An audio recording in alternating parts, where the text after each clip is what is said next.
Ah, excuse-moi. Bonsoir, Bernard Degas, ingénieur. Je voulais vous poser une question. Habituellement et historiquement, quand un pays veut augmenter sa masse monétaire, il prévient toute la population en disant qu'un certain jour J, chaque ancien franc sera remplacé par exemple par 2 nouveaux francs. Et la population, ce jour-là, va aller à la banque pour remplacer tous les anciens billets de 100 par 2 nouveaux billets de 100.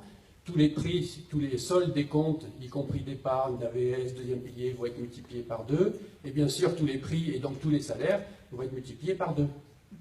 Or, depuis 2012, la BNS a multiplié la masse monétaire suisse par 6, en passant globalement de 100 milliards à 600 milliards. Mais la population n'a pas été prévenue qu'elle devait agir, en particulier sur ses prix, et que les banques devaient multiplier les comptes en tenant compte de la nouvelle échelle de mesure monétaire, et que bien sûr l'AVS devait aussi être réévaluée comme toutes les épargnes. Du coup, aujourd'hui, la question c'est quand pensez-vous que la population va se rendre compte qu'elle a perdu, et évidemment le PIB aussi est multiplié par 6. Et si le PIB n'est pas multiplié par 6, c'est qu'il y a une déflation.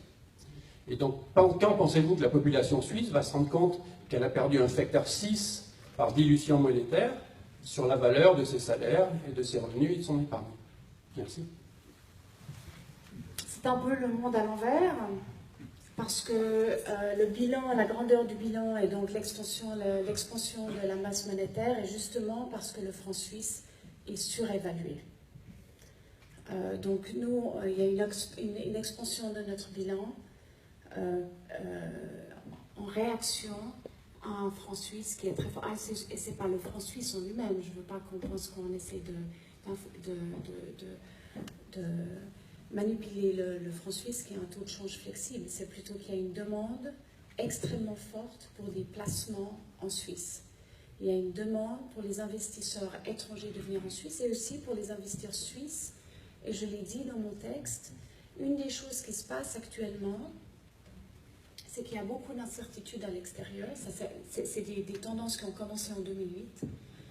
Le flux net de capitaux, on a toujours une balance courante excédentaire, mais le flux de capitaux qui est associé avec ce balance de paiement ne va plus à l'étranger parce que les investisseurs ne sont plus aussi confortables d'investir à l'étranger qu'ils l'étaient avant. Et c'est de là que vient notre bilan. Donc je crois que c'est une autre... nous voyons que c'est une relation plutôt parce qu'il y a une demande extrêmement forte et il y a une confiance extrêmement forte dans la valeur du franc suisse et de l'économie suisse. Merci. Je crois qu'il y a une question tout là-bas.